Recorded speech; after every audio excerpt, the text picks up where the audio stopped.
Remember what I told you, right? Yeah. What? It's called man business. 4 words, that's all it took. Grown man business. And just like that, 50 Cent shut the door on an entire family offensive that was coming at him from every direction. Diss tracks, leaked federal paperwork, graveyard visits, deepfake videos, public humiliation. In less than 3 weeks, what started as a simple Verzuz debate between 50 Cent and T.I. exploded into one of the most personal, most ruthless hip-hop conflicts we've seen in years. But here's the part nobody's talking about. Before the silence, before the deleted posts, before that AI clip from ATL hit the timeline, King Harris dropped something he believed would flip the entire narrative. Alleged documents, old federal accusations, claims that could stain a legacy forever in a culture that treats paperwork like a death sentence. And instead of responding with another diss record, instead of escalating with more memes, 50 Cent did something unexpected. He stepped back. Or did he? Because sometimes in hip-hop, the loudest move isn't the one you make. It's the one you refuse to make. And what really happened behind that silence might be the most calculated play of this entire war. If you thought hip-hop beef in 2026 couldn't get any more personal, you weren't watching what unfolded between 50 Cent and T.I. Because this didn't start with graveyards, paperwork, or sons jumping into the ring. I want to say something about my mama. Your mama. Your mama. Go dig her up. It started with pride, with ego, with 2 veterans who built their reputations on dominance being forced to question who really holds weight in today's culture. Early February, T.I. sits down publicly and makes it clear. There was supposed to be a Verzuz-style showdown, a stage, a celebration, a bar-for-bar comparison between catalogs that helped define the 2000s. According to Tip, the conversation had already happened behind closed doors. The energy was right. The agreement was there. Then once it became public, silence. The plug allegedly got pulled. And in hip-hop, backing out of a challenge doesn't look strategic. It looks scary. Now understand something about 50 Cent. He built an entire second act of his career, not just on music, but on psychological warfare. Memes, timing, public pressure. He doesn't always respond with bars. Sometimes he responds with narrative control. So when T.I. started hinting that 50 ducks smoke, the internet split in half overnight. One side said 50 didn't need to prove anything. The other side said Tip had a point. Because catalog for catalog, the Atlanta General has depth, hits, cultural records, Southern anthems that shaped a generation. And that's when it stopped being about music. 50 didn't drop a diss track at first. He posted, subtly, old stories, old accusations, the kind of content that plants seeds without saying everything directly. In this culture, one word can change everything. Rat. The moment that narrative starts floating around your name, it doesn't matter how many plaques you got on the wall. Reputation is currency, and 50 knows exactly how to manipulate that currency. T.I. responded like a man who felt personally disrespected, not just musically, personally. Because when 2 veterans speak privately and one flips the energy publicly, that cuts deeper than any Instagram caption. And Tip made it clear, this wasn't about streaming numbers. This was about respect, about legacy, about who really stands tall when the spotlight hits. But then the line moved. Because when 50 brought Tiny Harris into it publicly, things shifted. A wife, a mother, a family member who wasn't on a Verzuz stage. That's when this stopped being a competitive back and forth and started turning into something volatile. The culture has unwritten rules. You can attack a man's bars. You can question his street credibility.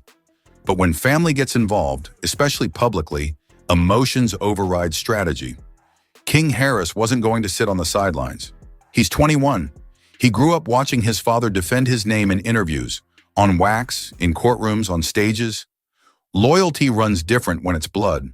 So when he went live, you could hear it wasn't scripted, it wasn't PR approved, it was raw. Anger mixed with hurt, the kind of energy that doesn't calculate consequences. And here's where generational differences started showing. 50 Cent is from an era where disrespect gets handled through layered moves. Chess, not checkers. King is from an era where everything is immediate. You respond now. You go viral now. You escalate now. So when King referenced 50's late mother, Sabrina Jackson, it sent shockwaves through every platform. Some people said it was retaliation. Others said it crossed a permanent line. But once that door opens, you can't close it. Now the beef wasn't just two rappers. It was bloodlines. Fathers and sons, legacy versus legacy. The old guard versus the next generation refusing to stay quiet. I wasn't just defending himself anymore. He was watching his son go headfirst into a storm with one of the most calculated figures hip-hop has ever seen.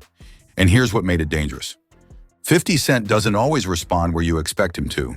He studies momentum. He understands attention spans. He knows when outrage peaks and when silence hits harder than retaliation. While King kept the pressure on through live sessions and statements, 50's approach felt colder, more measured, less emotional. But make no mistake, behind the scenes, tension was building. Because once accusations start flying, once words like rat get used publicly, once mothers and sons get mentioned, the situation stops being promotional. It becomes permanent. Diss tracks were being recorded, studios were lighting up. The timeline wasn't cooling down, it was heating up by the hour. And the question everybody kept asking was simple. Would 50 finally step into the booth? Would T.I. double down? Would King keep escalating? Or was someone about to make a move nobody saw coming? Because in hip-hop, silence isn't weakness. Sometimes it's strategy. And what happened next would prove whether this was just another internet storm or a calculated power play that would leave one side louder and the other side smarter.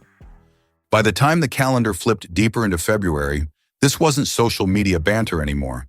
This was recorded, mixed, mastered, uploaded, permanent. And in hip-hop, once you press upload on a diss record, you're not just venting, you're etching a moment into history. Ty moved first on wax. He didn't whisper, he didn't subtweet, he declared war. The tone wasn't playful, it wasn't meme energy, it was direct. It was veteran to veteran. The message was clear.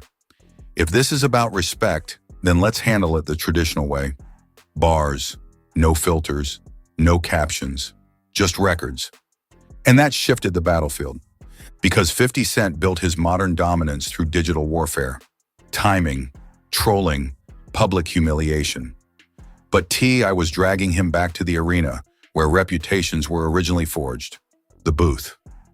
Then King Harris followed, not as a background voice, not as a hype man, as a participant. His record wasn't polished like a decade-long veteran's, but it wasn't supposed to be. It was emotional, aggressive, personal, and more importantly, it was fearless. He referenced past rivalries. He brought up 50's public conflicts. He questioned character. He questioned authenticity. He questioned the image. Now the narrative was expanding. It wasn't just 50 versus T.I., it was 50 versus a family unit. And that changes optics, because when multiple voices are coming at one target, the internet starts wondering whether the target can withstand the pressure without responding in kind.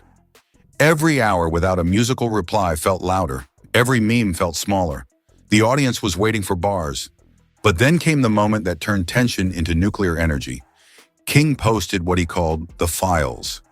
Alleged federal paperwork, screenshots, claims tied to a past investigation connected to G-Unit affiliate Lelo Mac Fletcher. The suggestion that 50 Cent had cooperated with authorities in some capacity. In hip-hop culture, that accusation is radioactive. It doesn't need to be proven to spread. It doesn't need to be verified to plant doubt. The mere presence of paperwork imagery on a timeline is enough to ignite comment sections. Now here's the critical part. Those documents had already circulated years earlier and had been publicly disputed. No verified link had ever officially tied 50 to cooperating in that case. But timing matters more than history online, and King understood that. Dropping those screenshots in the middle of an active war wasn't about legal truth.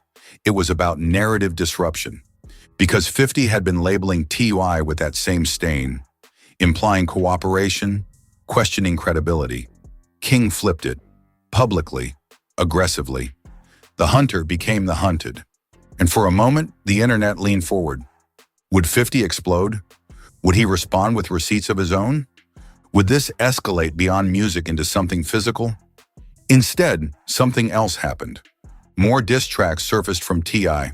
The tone sharpened. Lines were aimed directly at 50's persona, the internet bully image. The idea that he dominates online but avoids real arenas. The suggestion that behind the confidence is deflection.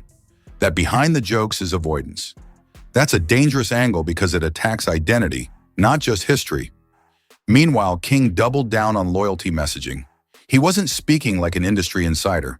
He was speaking like a son defending his mother. And that emotional framing made it resonate with younger audiences who value authenticity over polish. But here's what made the situation volatile. The more the Harris side escalated, the more silence from 50 felt intentional. No immediate diss record, no frantic Instagram rant, no chaotic live session, just observation. And in hip-hop, silence can mean two things. Either someone is overwhelmed or someone is calculating. Because 50 Cent's history shows a pattern. He absorbs the storm, he watches engagement numbers, he lets opponents exhaust themselves. Then he chooses his moment. But this time felt different. The paperwork angle wasn't typical trolling. In this culture, even fabricated allegations tied to federal cooperation can carry real-world consequences. That kind of narrative doesn't just affect streams, it affects relationships, business deals, perception inside circles that don't live on social media, and yet still no traditional retaliation. Instead, tension built in a different way. Old rivals began circling the conversation. Rick Ross publicly aligned himself with King, not necessarily out of loyalty, but out of history.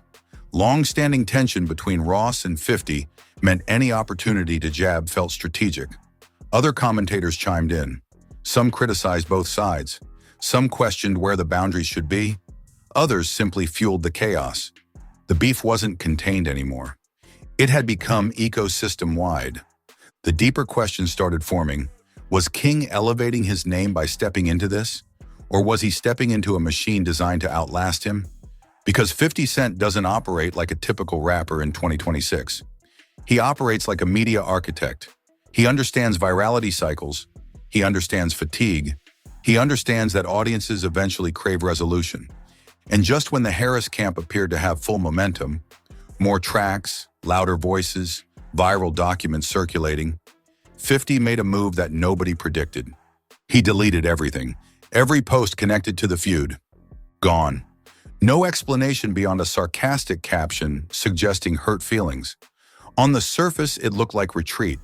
It looked like blinking. It looked like surrender to some. But others saw something else. Because in attention warfare, deletion can be dominance, removing oxygen, forcing the narrative to cool, letting opponents shout into an empty room, and right there the energy shifted again. Was 50 backing down, or was he repositioning for something colder? Because when someone who built a reputation on never backing down suddenly chooses silence, it's never accidental.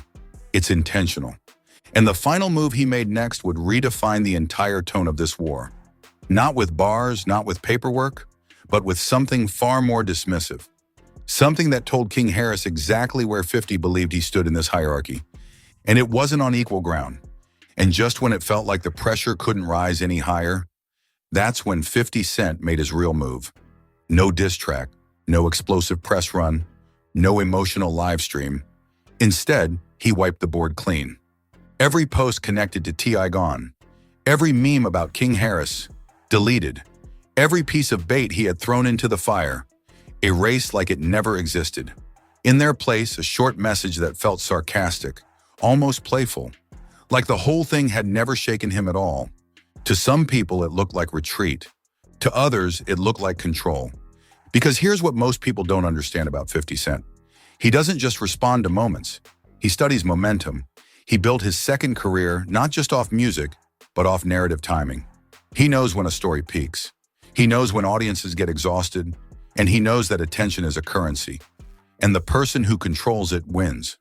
While T.I. had 4 diss tracks circulating, while King Harris was doubling down on loyalty and continuing to reference those alleged documents. While the timeline debated morality and boundaries, 50 went quiet. And then he posted something nobody predicted, an AI-edited clip from the movie ATL, the same film that starred T.I. Years later, technology flips it. 50's face deep-faked into a scene. Casual, calm, unbothered. The tone wasn't aggressive, it wasn't defensive, it was dismissive. That's the difference. Because aggression validates your opponent. Defense admits pressure, but dismissal shrinks the entire situation. And then came the line, "Grown man business." 4 words, that wasn't aimed at T.I. That was aimed at King Harris. And in one sentence, 50 reframed the entire war. He wasn't fighting a family. He wasn't battling a generational uprising. In his framing, this was 2 veterans with history, and the 21-year-old in the middle. He didn't qualify. That's a psychological move, because King's entire energy had been built on recognition, proving he belongs, showing he's not just somebody's son, demonstrating loyalty, demonstrating fearlessness. And 50 didn't counter with disrespect. He countered with hierarchy. You're not on this level. Now, whether people agreed or disagreed with that stance didn't matter. What mattered was perception, and perception in hip-hop is everything. Meanwhile, reactions exploded across the culture. Rick Ross openly sided against 50, using the moment to revive old tension that had never fully cooled. Commentators questioned whether bringing up deceased parents should ever be normalized. Others argued that if you target someone's living family, retaliation shouldn't have limits. The debate wasn't just about these 2 camps anymore. It became about culture itself. Where are the lines? Who draws them? And does generational difference change how those lines are respected? Older fans looked at the graveyard references and called it too far. Younger fans saw a son defending his mother at all costs. Some praised 50's silence as maturity. Others labeled it strategic avoidance. But here's the truth underneath all of it. The alleged federal documents that King circulated had already been publicly disputed years earlier. No verified evidence tied 50 to cooperating in the way the screenshots implied. Yet in hip-hop, even a debunked claim can echo forever. That's the danger of paperwork culture. It doesn't need to be true to linger. And that's why 50's silence may have been his sharpest weapon. By refusing to argue over the documents again, by refusing to debate old allegations that had already been addressed, he denied them fresh oxygen. Instead of stepping into a back and forth about authenticity, he stepped above it. Now that doesn't mean the situation is resolved. T.I. hasn't apologized. King Harris hasn't backed down. The diss tracks still exist. The screenshots still circulate.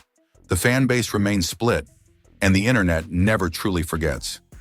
But momentum has shifted, because attention has cooled. And in today's era, cooling the temperature is often the biggest flex. King came in loud, emotional, loyal, aggressive. He proved he won't let family be disrespected. That matters. Ty proved he's still ready to pick up a mic and defend his name. That matters too. But 50 proved something different. He proved that sometimes you don't win by getting louder. You win by controlling when the noise stops. And that's the deeper layer of this entire saga. It wasn't just about bars, or paperwork, or social media humiliation. It was about power, about who dictates the rhythm of the conflict, about who forces the other side to react. In the end, King Harris threw everything he had at the moment. Loyalty, emotion, allegations, records. Ty stood beside his bloodline and fired back musically. But 50 Cent chose something colder than retaliation. Indifference. Because in a world fueled by reactions, the person who refuses to react often holds the leverage. Now the culture waits. Was this the end? Or just a pause before another calculated move? Because if history has taught us anything about 50 Cent, it's this. Silence doesn't mean he's finished. It means he's thinking. And in hip-hop, thinking can be more dangerous than shouting. So now the real question is this. Did 50 Cent outplay the entire board with silence? Or did King Harris expose cracks that nobody wanted to admit were there? Was this loyalty at its purest form? Or a young artist stepping into waters deeper than he realized? And when it comes to T.I., did he prove he's still battle-ready on wax? Or did this whole situation spiral further than it ever needed to? Hip-hop has always been built on competition, on pride, on respect. But in 2026, the battlefield looks different. It's not just bars anymore. It's timelines, it's perception. It's who controls the narrative when millions of eyes are watching. One side brought volume, the other side brought silence. And depending on how you see it, both can be weapons. I want to hear your take. Who really won this round? Did 50's grown man business line shut it down for good? Or is this story far from over? Drop your opinion in the comments. Keep it real, keep it respectful. And if you rock with deep breakdowns like this, make sure you tap in for the next one. Because in this culture, the story never really ends.